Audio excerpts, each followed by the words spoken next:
Welcome everybody to the first episode of our Sunday Suppers of 2021. I am Gina, woohoo! I am Gina, and this is Chef Nate. How we doing today, guys? Yeah, how are you doing, Nate? Doing great. This spread looks amazing. Absolutely. And I know, thank you all who have signed up today for our first Sunday of the year to cook with us, because this is quite the kit. And what we're doing today, Nate, is the ultimate comfort food, right? Oh yeah, especially we cued the rain perfectly to start right as we started this class. Yeah, so we're making, and yes, I did come up with this title myself, Soupid-Good grilled cheese and tomato soup. That's pretty cheesy. Yeah, it's incredibly cheesy. Well done. Yeah, these are called uncle jokes. I don't have a kid, so I have to do uncle jokes instead of dad jokes. It is. Yeah. Well done, Nate. Uncle jokes. I'm going to turn it over to Nate. I'm going to be manning everybody. If you're new to this YouTube thing, if you have a YouTube account, you can ask questions via the chat function. And I will try to answer them. I will feed questions to Nate, so keep them coming. He's going to share lots of great stories just about himself, about the history of this Soupid-Good soup, and the best tips to make the best grilled cheese sandwiches, which I'm looking forward to. Oh, yeah. And there's going to be plenty of food left for me, right? Oh, After yeah. all this Rob's not here, so you'll get all. I'll get all the food. That's very good. So everyone, I'm going to turn it over to Chef Nate. All right, everybody. So first things first, while you're watching, always make sure you're eating. So we just gave you guys a little plate to start with. I'm going to go through those cheeses a little bit more later because they're actually the same cheeses that you're going to use to make your grilled cheese. You have a package of them. They're all sliced and ready to go for you.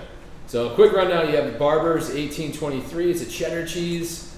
You have the Velasquez, which is a Gouda coming from Holland. And then we have the Emmentaler Gourmino. That's going to be coming from Switzerland. It's like what you think of a classic Swiss cheese with the big holes in it. And then a nice little bit of onion jam. So this is actually onion jam from Girl in the Fig. It's up in San Francisco. The great thing about these guys is, especially this onion jam, it's super like rich, and especially when you're having grilled cheese, you could, if you're feeling a little frisky tonight, smear a little of this inside your grilled cheese. It'll taste like French onion soup. So that was kind of the reason behind that. But the first thing we're going to do is we're going to talk grilled cheese. I was telling Gina I did a little bit of homework about this and found out that it is in fact the American grilled cheese is created by Kraft. So Kraft, I wanted to be something else, but like when he first came over, like 1900, he was a wholesaler of cheese. So there wasn't much refrigeration back then, so what they did was he figured out a way to process cheese in which it wouldn't spoil, it would take a long time to spoil. So from that grew these sandwiches that he would make, these famous grilled cheese sandwiches, and then during World War I, the army bought so much cheese from him, and that was like a normal meal in the army was bread and cheese. The combination, though, of the tomato soup and grilled cheese moved on after the war. Like during Great Depression, grilled cheeses were a quick way to feed your family, and then tomato soup edition was actually from school lunches. They asked, it was when they were trying to implement some more healthier eating, I guess, in public schools, and they said, well, if you add the tomato soup to the grilled cheese, it's technically a full balanced meal. So that's where it came together. So that's why as a little kid, you always have that love of this scenario. And I know, especially today, we kind of worked it out perfectly. Where I talked to Mother Nature. I was like, hey, we're going to do this class. So she was like, yeah, I'll bring the rain. It's cool. All right. So first things first, you have a plastic bag. So inside the plastic bag, you have an onion. I cut it in half for you. Part of a carrot, some celery, some garlic, and then you had thyme and rosemary. So we're going to start the tomato soup first. This way we're going to give it a chance to cook, and while it's cooking, we're just going to, I have some chefy tricks to kind of spruce it up for you. So all I'm going to do is just turn the burner on, and I just have a medium saucepan. You can use a stock pan as well. You just have to have enough where it'll fit the whole can of tomatoes in there and a little bit of stock or white wine.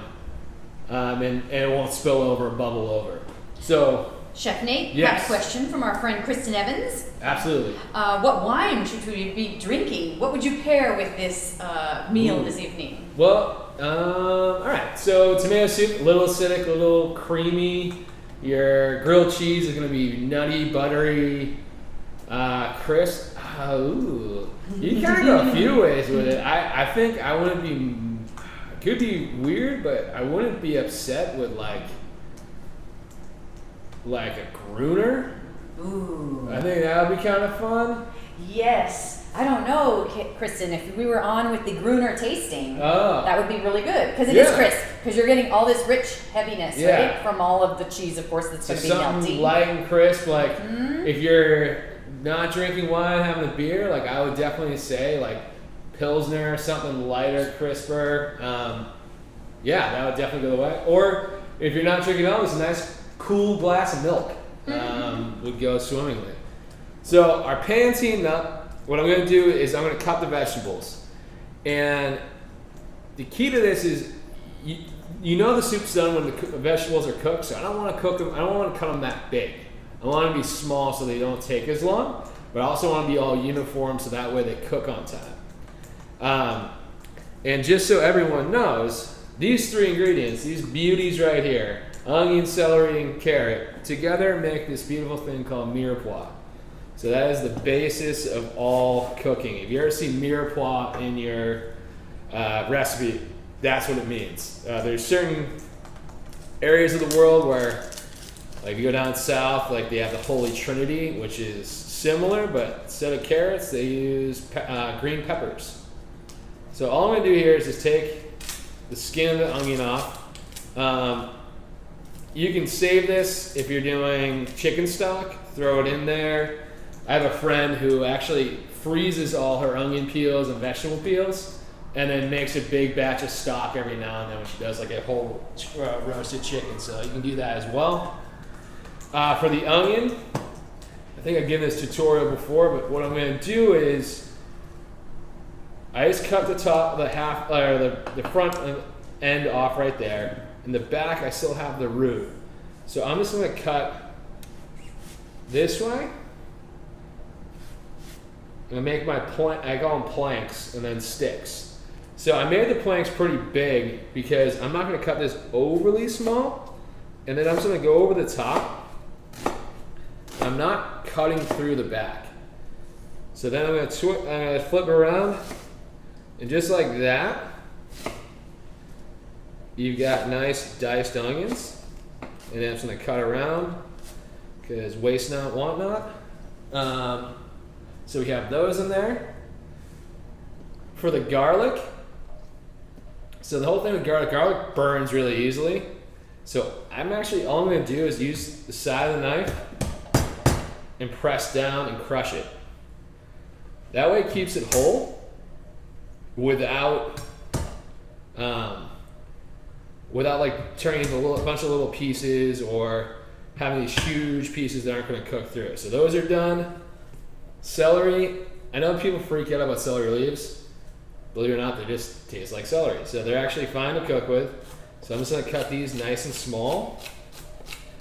And the kind of ratio you always want to go when you have Mirepoix is it should always be 2 parts onion to 1 part carrot or 1 part celery. So onion should be the predominant flavor.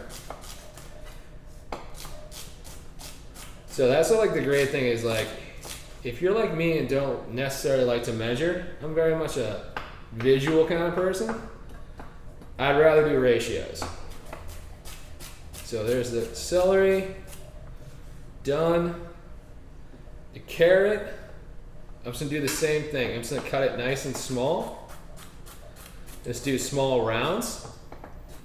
And this way they all cook evenly together. And instantly it's gonna smell just delicious in the air. Heavenly. Yeah. All right, so this is done. My next move is I'm gonna go to the pan. I got some oil here. I'm just gonna put enough oil. I'll show you kind of a little bit. I'm kind of coating the bottom of the pan. I'm not frying this. I'm not trying to put a lot of fat in here. So I just wanted to make sure that this is all going to cook together nice and evenly and not burn it. So you hear that sizzle? That means we're in a good place. Nate, can you spell the Mirepoix? Do you know how to spell it? It's M-I-R-E. First word. Second word is P-O-I-X. You can't tell. It's super Frenchy. Very Frenchy. Yeah. A lot of Frenchy terms when it comes to cooking. And as far as French people are concerned, they invented cooking, so they get all the fancy words. So right here, I'm going to add a little bit of salt. So I said this like kind of like our last class and class before that. The biggest thing is to do is season as you go. I'm not going to overly, like heavily season everything in here because I know I'm putting more stuff in. I'll put a ton of seasoning.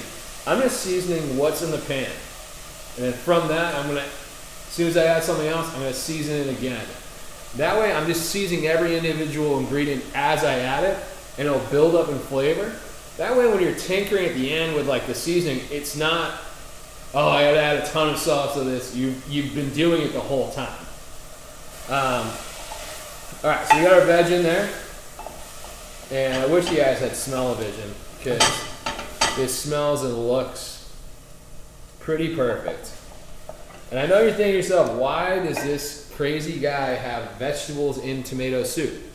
Well, we're not making tomato sauce. Remember, this is soup. So you want to have all these other rich, luscious flavors to make it so it doesn't just taste like we have tomato sauce and the grilled cheese. Like, no, we're gonna make this a well-rounded kind of flavor. So the next move, because this is starting to cook down, I'm gonna take some of my rosemary, and just remember, this is gonna get blended. So I'm just gonna take some of this and just peel against it. And I'm not gonna cut it down from there. I don't really need to. So I'm just gonna sprinkle some in. I'm gonna take my thyme, actual thyme and not figurative speech. Like, I'm just gonna pull that and do the same thing. So all I did was went against it, and I'm gonna sprinkle the thyme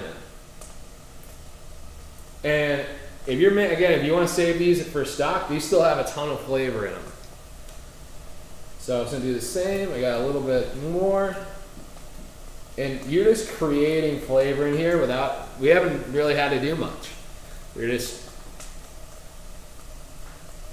putting things whole and letting them cook out.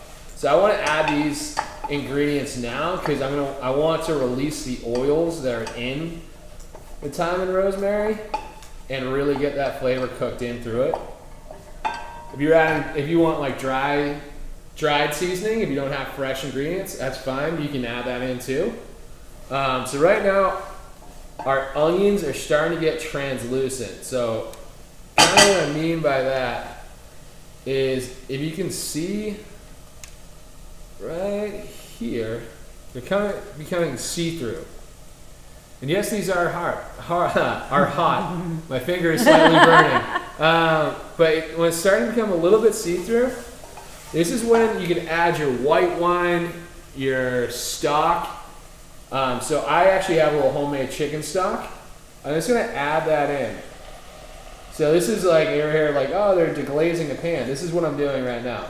I'm adding this flavor in here because one, if I just add the tomato, it's gonna be really overly thick sometimes. And I'm trying to make sure we don't make tomato sauce. So I add a little bit of the chicken stock, and now I'm gonna add my tomatoes as well. So all you guys, for the tomatoes, use whatever you like.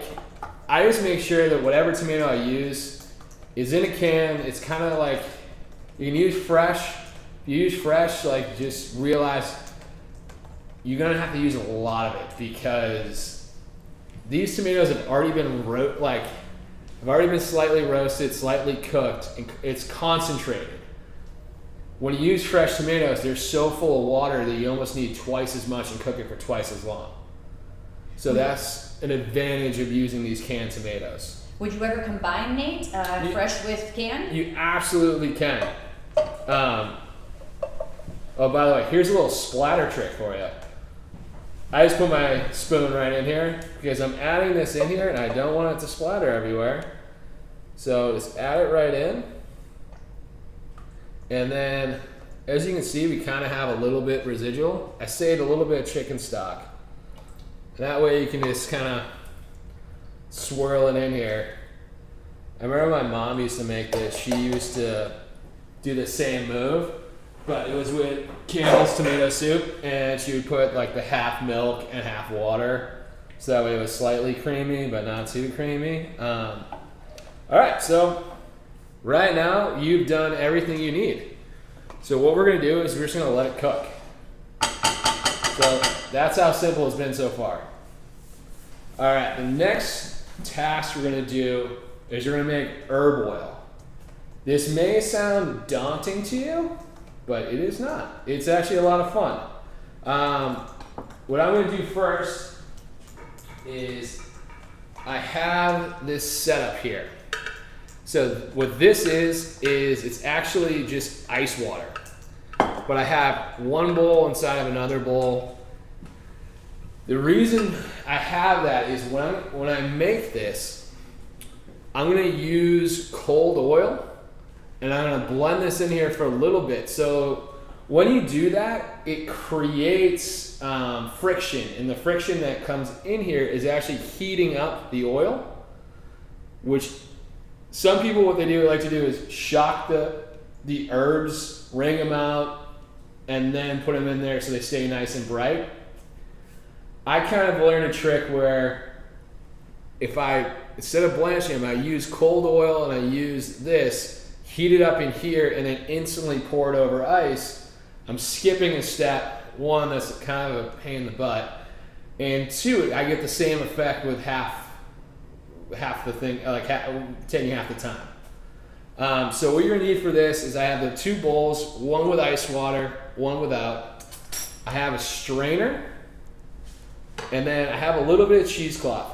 If you don't have cheesecloth, it's perfectly fine. You can use a coffee filter. That's a fun little trick. Or if you don't have either, just what I would do is just strain it once, and then you're just gonna strain it out again. So that's all we're gonna need. So I have this ready to go. In your packs, you should have gotten this plastic wrap bundle o' herbs. So in this, you're gonna have chives. Chives add so much great onion flavor. It's like such like a powerful herb for how like little it is. You have Italian parsley, so this is curly parsley.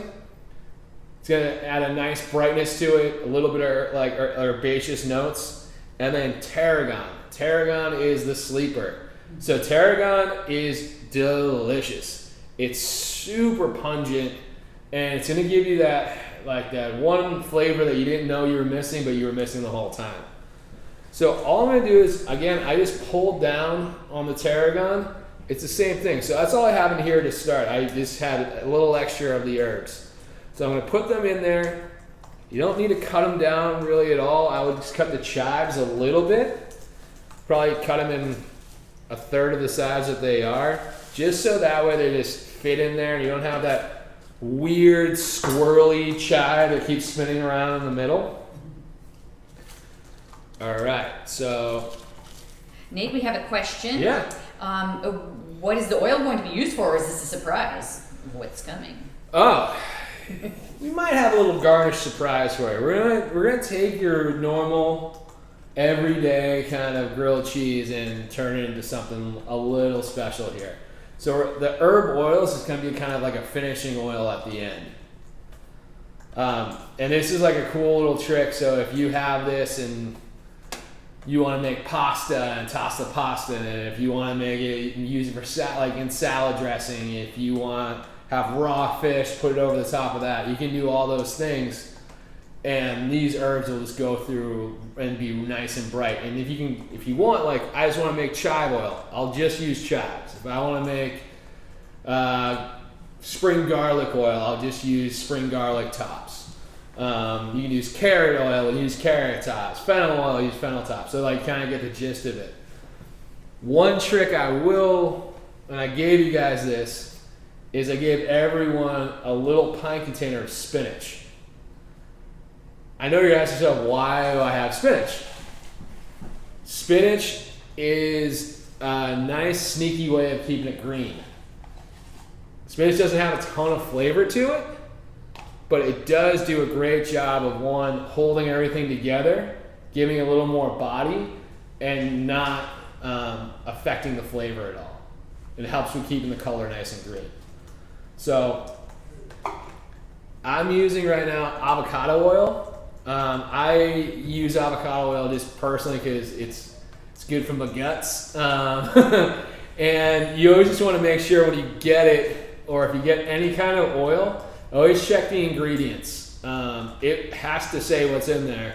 So you'll see some of them are like avocado oil mixed with this and that, or canola, or like extra virgin olive oil mixed with canola or mixed with something else. Just make sure it's 100% whatever you're trying to get. That way it's not overly processed, it's better for you. And I just like this because you can use, in my opinion, you can use this as a finishing oil, but you can also use it as a cooking oil. So what I'm going to do is put the top of the blender on. While you're doing that, Nate, Yeah. What temperature do you have the soup on? We have Soup? been asked. All right, so all I'm doing is I've had the soup on medium heat the whole time.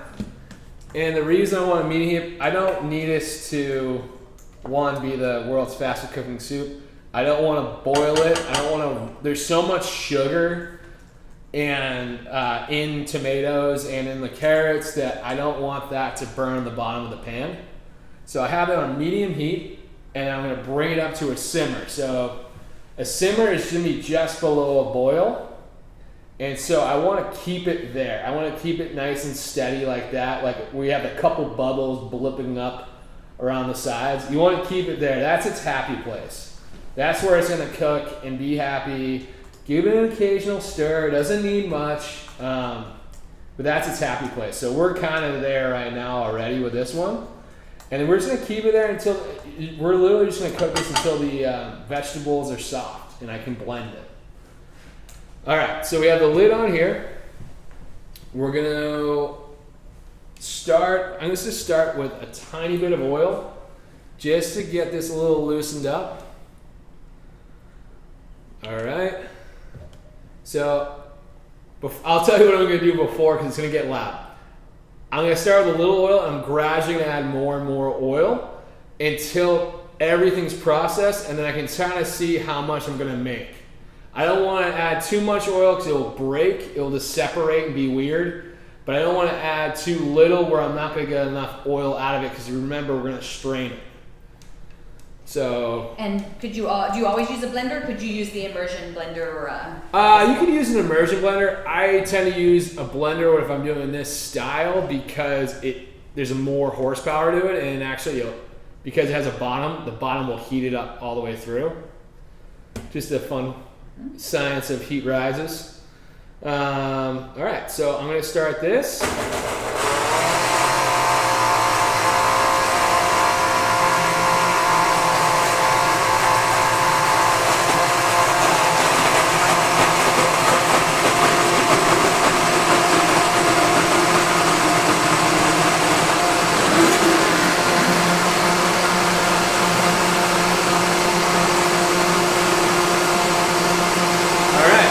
So it's just enough oil.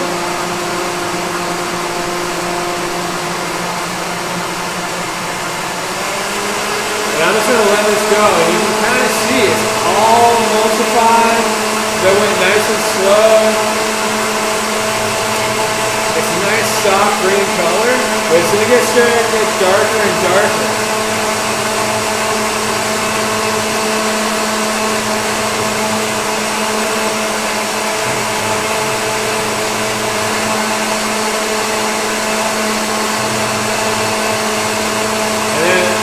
kind of nuts. You can kind of see it'll start to steam up a little bit. And I'm just feeling the side of it to kind of feel and regulate the heat.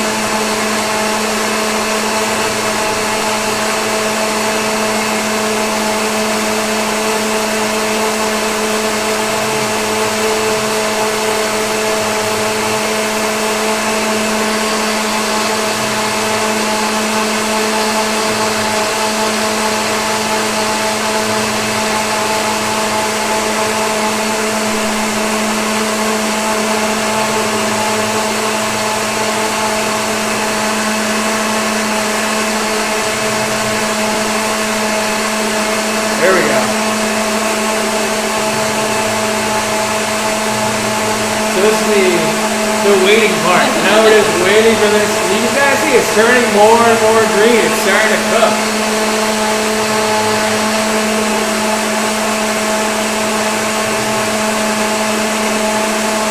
As I stir the soup,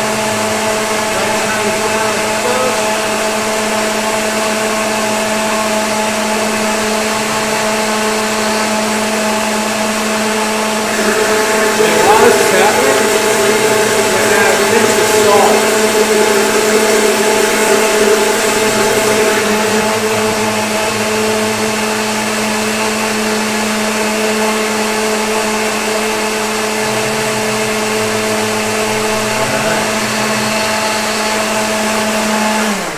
All right. Quick question, Nate. Yeah. Back to the parm rind. Should they toss that in yet? Somebody's anxious to put the parm rind in. If you are anxious, you can put some in, but actually we'll just wait a second to do that. I'll show you why. So right now, what I'm going to do is I'm going to take my cheesecloth, put it over my strainer, and then I'm going to start pouring. And see how bright and green this is?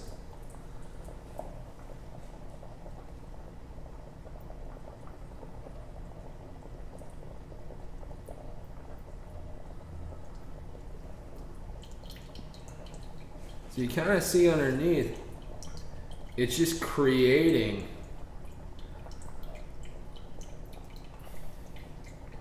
this nice oil. So we don't have to do anything. All I'm gonna do is fold my cheesecloth over. And the reason I want to keep it on ice is it's because we heated this up. This is gonna set the color and make it so it doesn't change in color on us. So I'm just gonna keep it like this. I'm gonna move it over to the side, and then we're gonna move on to your Parmesan needs.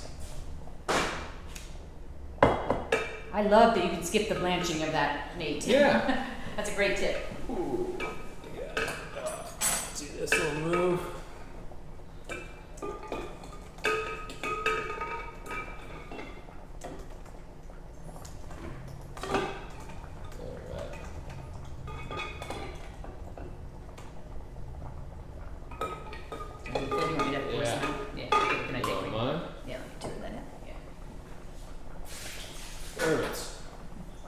Sometimes I don't measure well.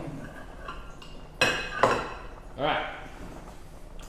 So we're gonna get back to the parm rind question. So the reason I said not to put it in yet is, again, we're making this, this is a fancy class. And for fancy class, fancy grilled cheese, what I like to do is I'll take my parm, I'm gonna give you guys all a piece of parm in there. And so what I have is I have a half sheet tray silk pad. So if you don't know what silk pad is, it's like a fancy non-stick pad that goes on top of your sheet trays. So these are like virtually non-stick. Great. You can wash these go into the dishwasher, whatever you want to use, and they just keep being non-stick. Totally worth the investment. So I highly recommend these, and it saves the life of your pans. So what I'm going to do is I'm going to take my Parmesan, I'm going to start grating it. So Can you use parchment at this? absolutely, you can also, if you don't have it, use parchment. Parchment works great. What I would advise is if you're using parchment, take like a little spoon like this and just put it on the corners. If you have an oven that has a fan or something like that, it'll start curling up, and this will just keep it weighed down. So all I'm doing right now is we're gonna make some Parmesan Crisps. So I have our oven set to 325. And now I'm just kind of just doing this, and I kind of want to put a good amount down. Not be nice and even with it, because it's going to melt on there.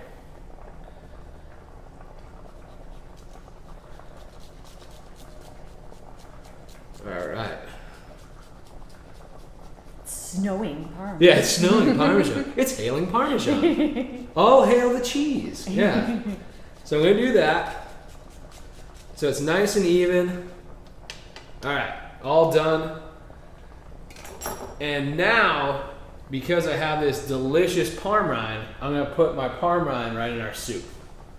So you never, ever, ever throw away Parmesan, No, right, Nate? never, that's sacrilege. All right, and I got a couple nubs over here too I can throw in there. Those will cook right up. So now I'm gonna put this in the oven.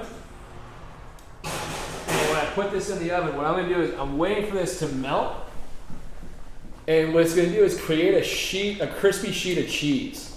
So then after that, we can break that up and add some shards to our soup. All right. So one of the biggest questions that my fellow Mongers asked me as we were doing this class was, so when you make your grilled cheese, are you gonna do mayonnaise or are you gonna do butter on the crust? So I was like, oh, well, like, I can't lie, like, growing up, I'm a butter family. Like, we put butter on everything. I don't know if it's the what, but like, that's the New England thing to me. I like, you always have a stick of butter hanging out. But I read some research and it was showing the pros and cons of each one. Pros for mayonnaise. If you're a huge mayonnaise fan, the pros for that, it makes your crust a little bit tangier. The other thing, it doesn't have any water in it. So it can, when you're cooking it in a pan, it's not going to burn that quickly. You're actually going to get a nicer crust on it. So if you like it tangier, definitely go mayonnaise. And I put a little cup of mayonnaise in everyone's thing just so they can make their own decision. But if you want kind of stay traditional, go butter. So I'm gonna explain now the cheeses that you have with your grilled cheese.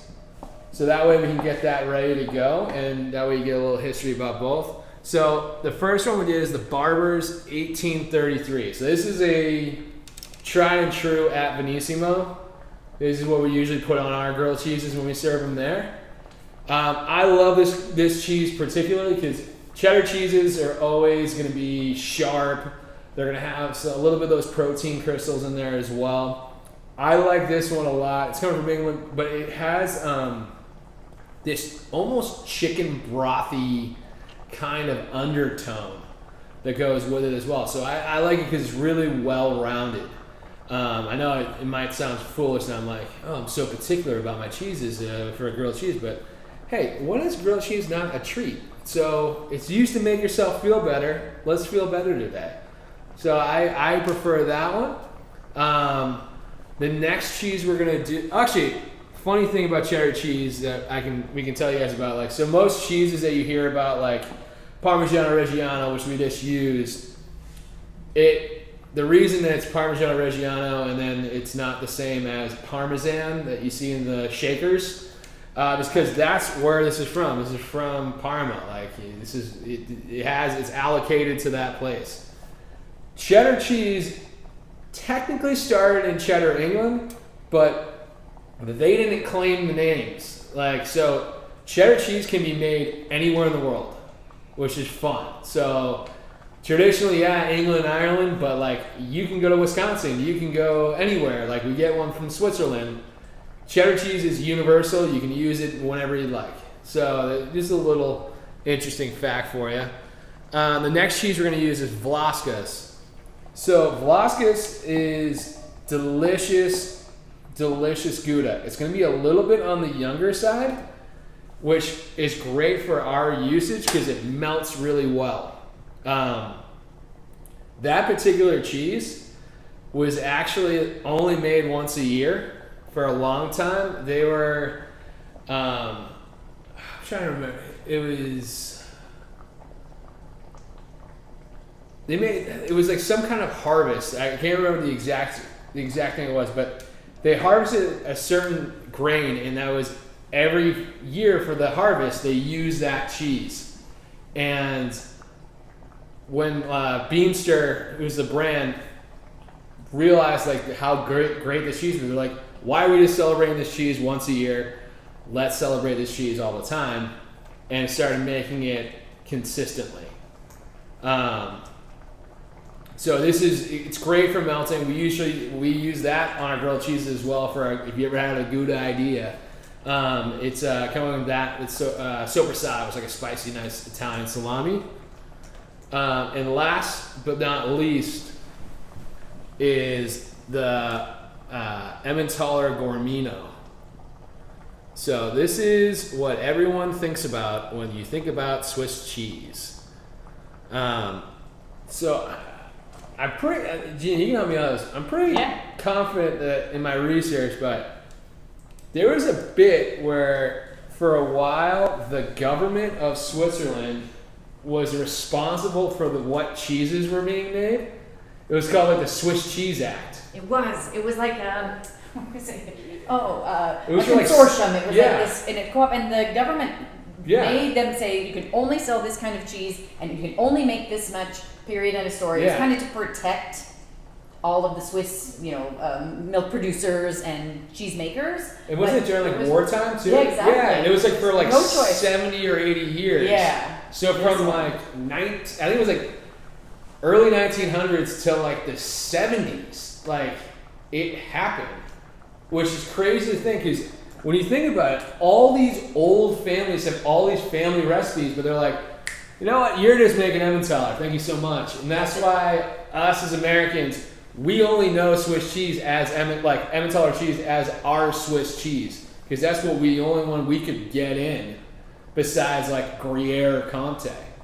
So it's kind of like a fun, just really weird governmental control over it. But I always thought that was like one of the most interesting things ever. I'm like, there was a literally thing called the Swiss Cheese Act. And recent. It's not new. So like, if you see more and more now, different Swiss, like we call them Alpine styles because they're not all from Switzerland, but more and more cheeses like that come out. It's because they're finally allowed to do it, and some of them are just family-owned recipes, like super old recipes that they haven't been able to do for a long time, and now they're back in it. Like their great grandkids are running the shows now, and so it's really fun and interesting because what we think is this new kind of interesting cheese has been made there forever.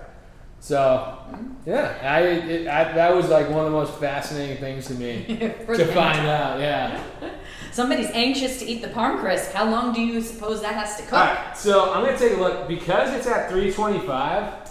The reason I have it down that low is I don't want it to cook too fast. I don't want it to burn on the top or burn and not actually get crispy. So you want it on a lower temperature. That way it cooks a little slower, a little more evenly. It's probably going to take like 15 minutes, 10 to 15 minutes. I just checked on mine. It just barely started to melt. So yeah, check it every 5 minutes. You need to rotate it, but don't get too anxious because it's going to be hot and you're going to burn your mouth on the pan.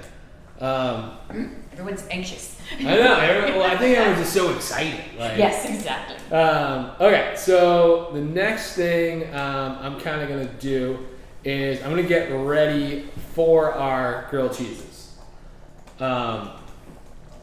So I'm going to move this pan over.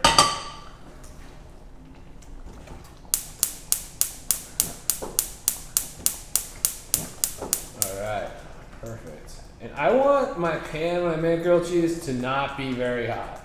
It might sound weird, but I'm going to use a bigger pan because I give you guys, we got some nice artisanal bread from Bread and Sea. And they're a local bakery here in San Diego, and this is who we get all our breads from. So this is like a nice country-style bread. I like the loaves that are a little more artisanal like this. They have a little more character to me. They also just taste better. I don't know. Yep. Something about it gets a little crustier. I don't know. I just really love it. So I'm going to make this grilled cheese a little bit differently than you guys might imagine. So everyone probably grew up eating grilled cheese where you put it right in the pan like this, flip it a million times. What we're going to do is we're going to cook it open-faced. It might sound weird, but you just hear me out. How many times you cooked a grilled cheese and it's burnt on the outside and then the inside is not cooked at all? By dividing your bread up, you're dividing your cheese up as well. It's gonna make it so it actually heats up a lot faster and actually gets to that crust. So we're gonna wait for them to start getting a little bit brown, and then what we'll do is we'll flip them back on top of each other to kind of finish them off and make sure that cheese is nice and cooked in the middle. The other thing you want to do is, I know it's like a nearly impossible task to ask, but you're gonna want to let it sit for a second. And impossible. It's like putting literally a bone in front of a dog. You're like, you're a madman. And the reason you want to do that though is because this is so hot. Like, you got hot cheese in there. Like, as soon as you try to cut this thing while it's piping hot, it's just gonna spill and ooze out everywhere. It's like kind of thing, same thing with a pizza. You don't want to cut a pizza, and that's why it's always still in that perfect round shape when they cut it, is because as soon as you start pulling away, everything is going to go with it. So you want to make sure that when you cook your grilled cheese, you make sure you let it sit just for a sec, just to hang out for a bit. Let it rest. Let it rest. Like it needs its time. It needs its special time. So I'm going to wait a little bit longer for the pan to heat up. Right now, I'm checking our soup. So carrots usually take the longest to cook. So I'll take the carrot out. I'm just have a little spoon here, and see how it's still tough. Like I can't get through it yet. I'm close, but not yet. So it's probably gonna be another 5, maybe 10 minutes until we're ready to blend our soup. And before you ask me, I left the heavy cream out right now on the side because we're not going to use it yet. We're going to wait till we blend the soup. So before you ask, when are you going to put it inside the soup? I'm not. I'm going to wait and blend it together. It actually makes it so it emulsifies even tighter. So I'm now just going to check in our Parmesan Crisps. Oh my God, it smells so good. It smells amazing. So those are going to keep cooking. They're not ready yet. I'm going to turn the soup. Anyone have any more questions or? Can you mix all 3 of the cheeses, Nate? Whoa. Oh, that's what we're going to do. Mm-hmm. Grilled cheese, I feel like, is like you're mixing a bunch of things in here. Why not mix everything there to have that perfect bite?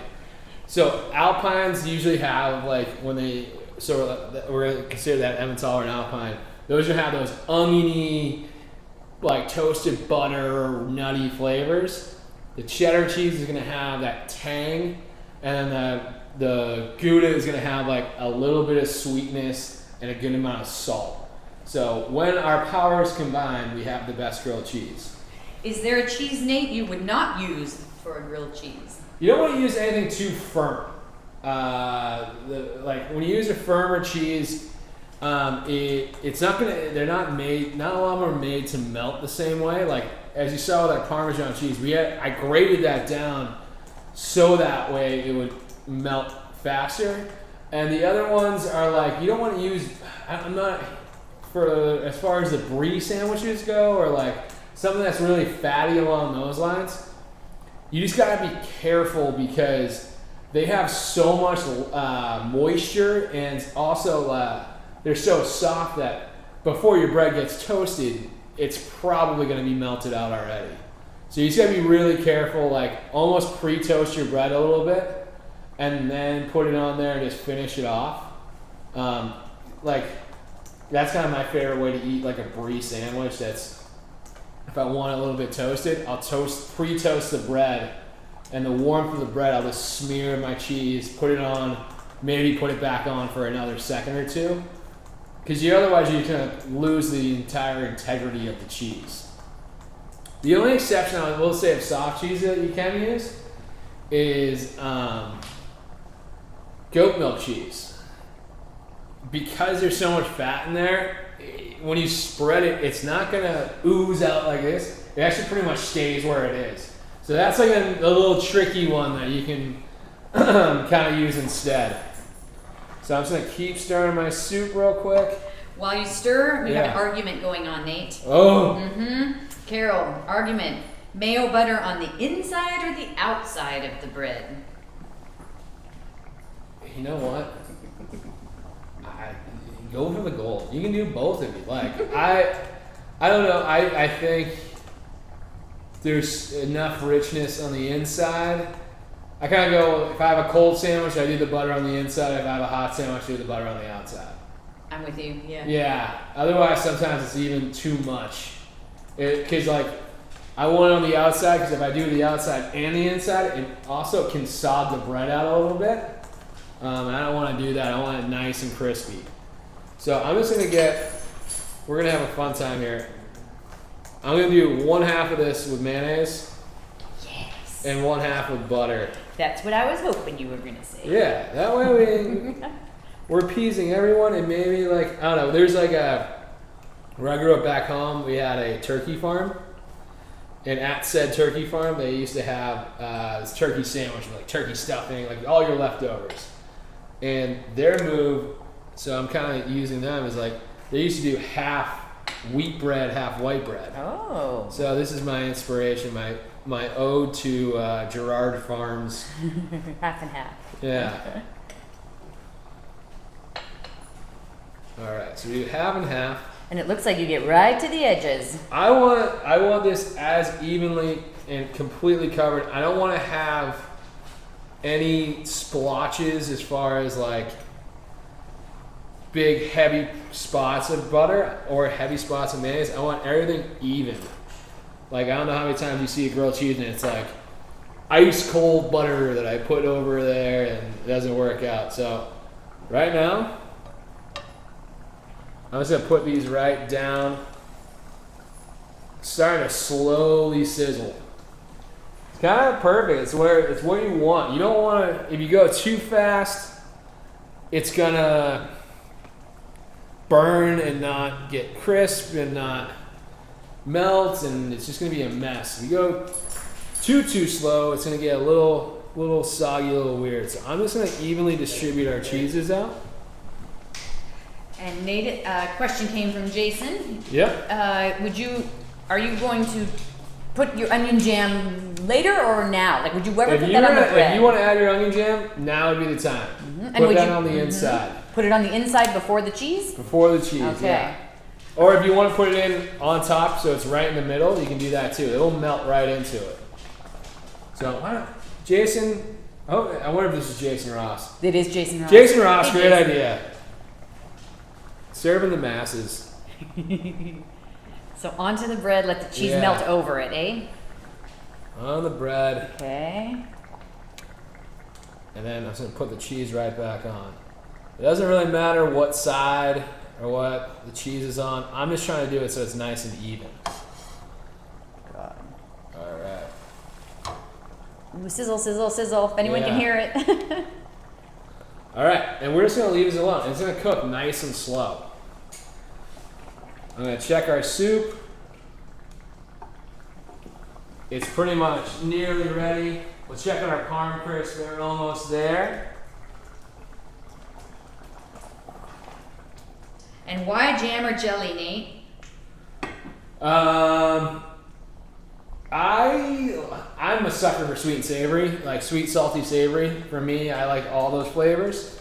If you don't like that, use mustard. Like whole grain mustard is fantastic. It adds a great richness to it. Adds a little bit of like a little spice, a little pep. So I would say that's a great alternative. You could use fresh fruit. You could use like apple slices or something along those lines. Like make it your own. If you want to add some meat in there, add some meat. Like for what we're doing and kind of my nostalgia, I just prefer just cheese. You're traditional. Traditional, yeah. Getting my craft on, you know. All right.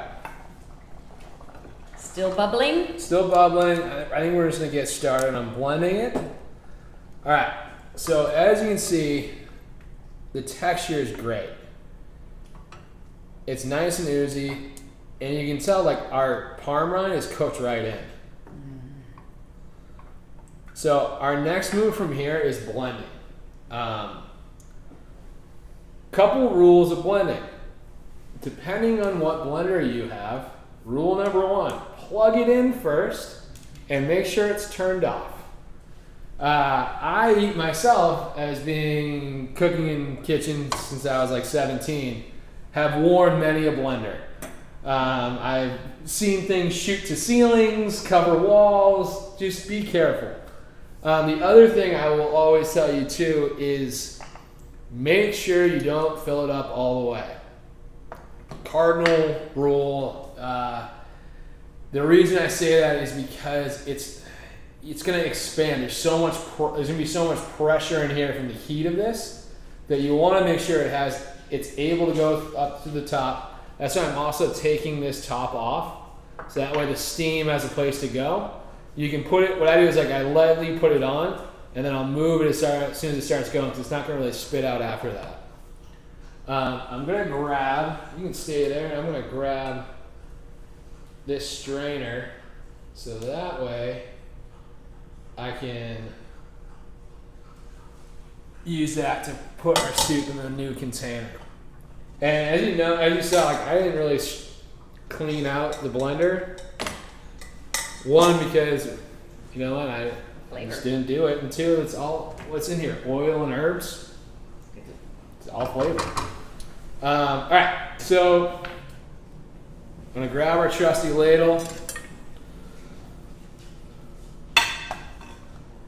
Just do a spoonful in. Maybe one more. Let me feel a little bit more.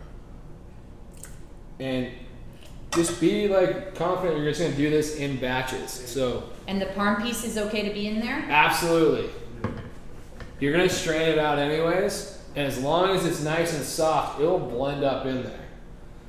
So I have that. I'm gonna add a little bit of my heavy cream now.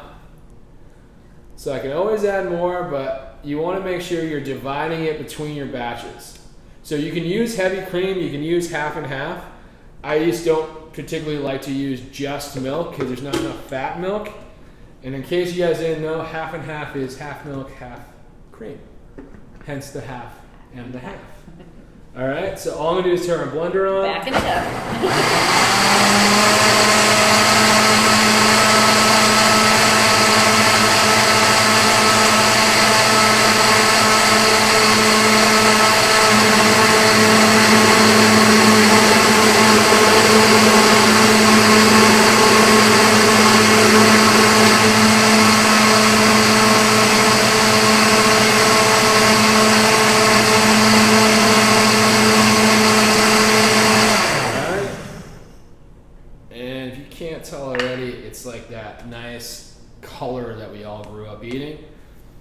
I'm gonna now taste it. All right, so as I said earlier, taste as you go. You always wanna make sure I've seasoned this. So if I season each batch perfectly, that means the whole thing at the end will taste the same.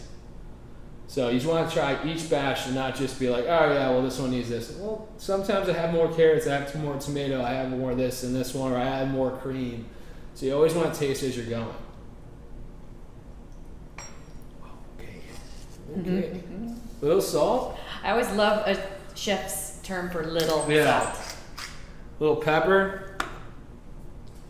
And then I'm gonna put it back on real quick. And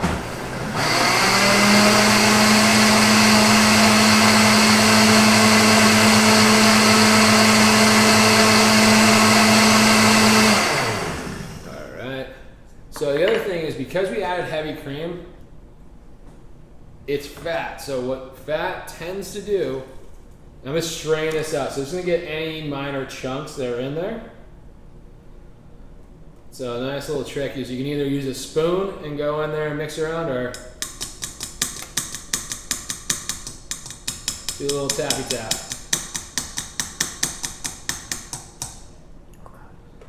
Alright. That looks scrumptious. And yeah, because we use heavy cream, the fat in the heavy cream is going to take away from your seasoning.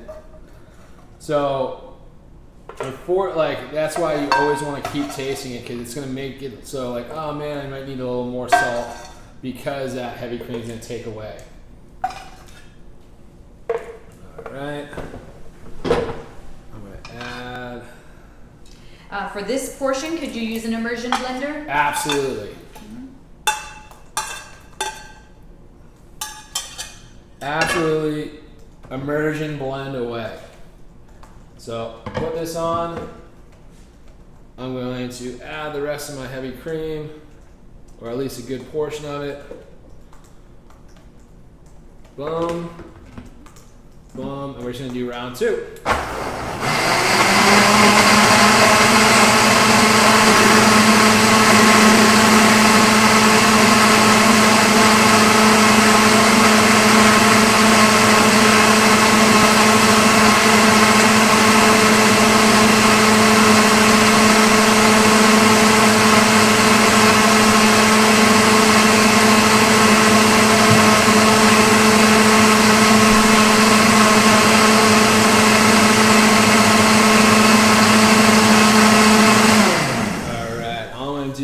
Taste our soup.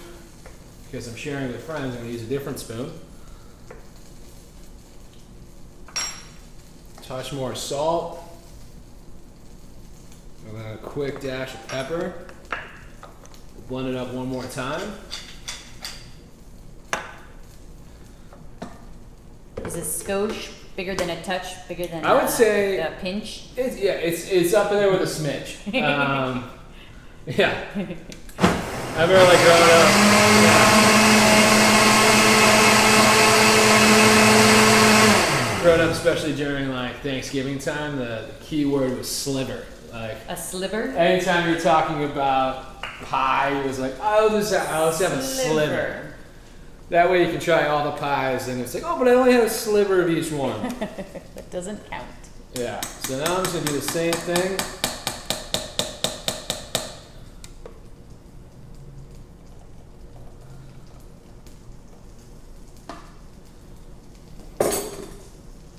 The other thing you can do is just use the side of your ladle.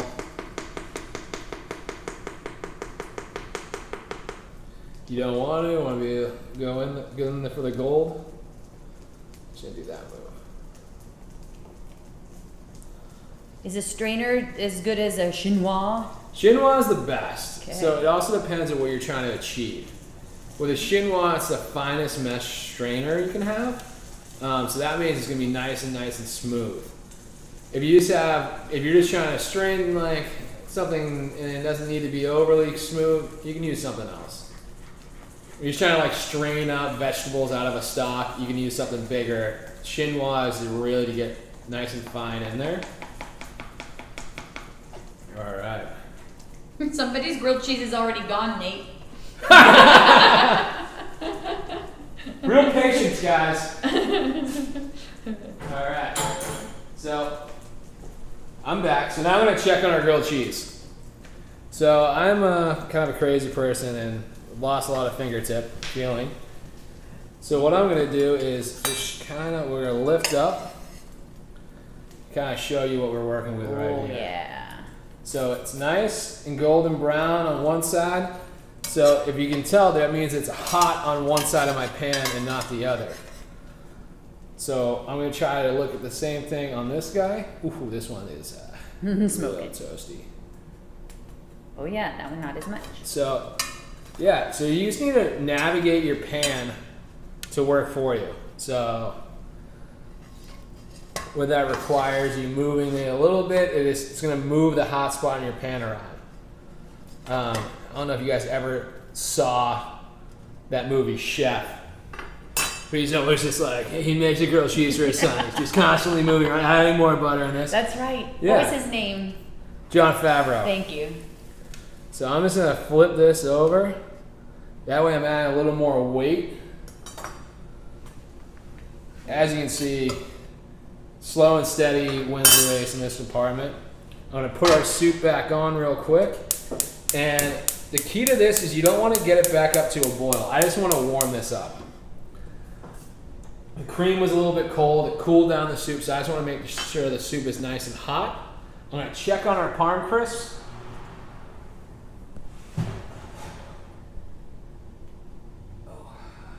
Oh. And I'm just going to feel it out so it's nice and crispy. Oh my gosh. So I'm just going to leave these right here.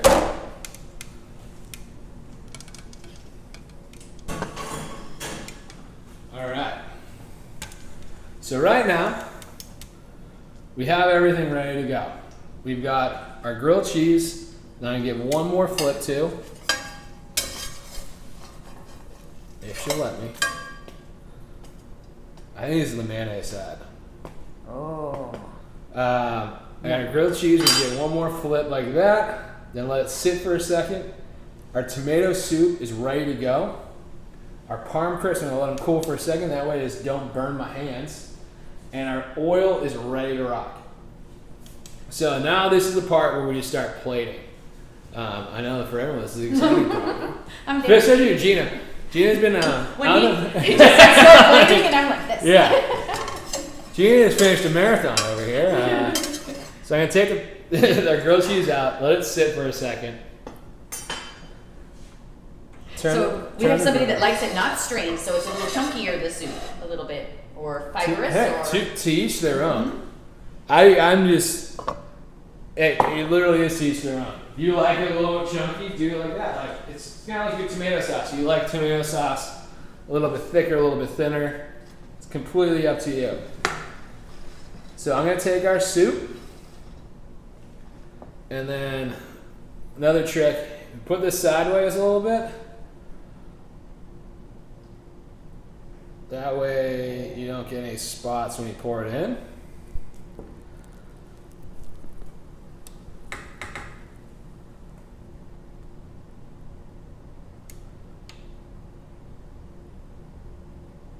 Chef secrets.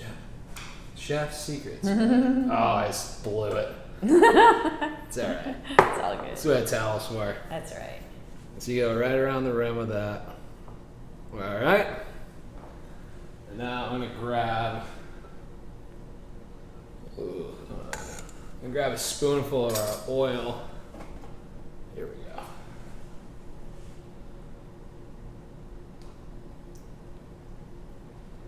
Perfect.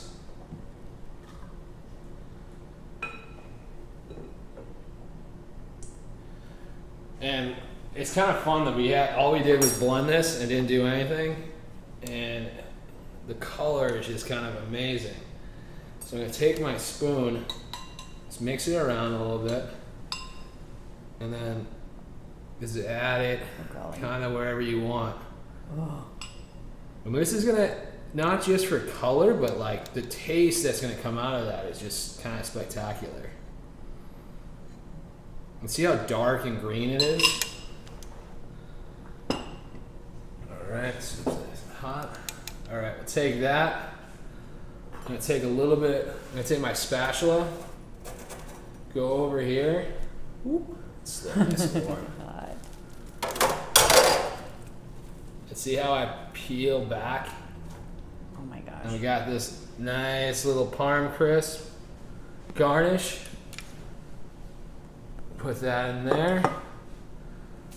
Oh boy. And now our grilled cheese has been sitting there oh so patiently.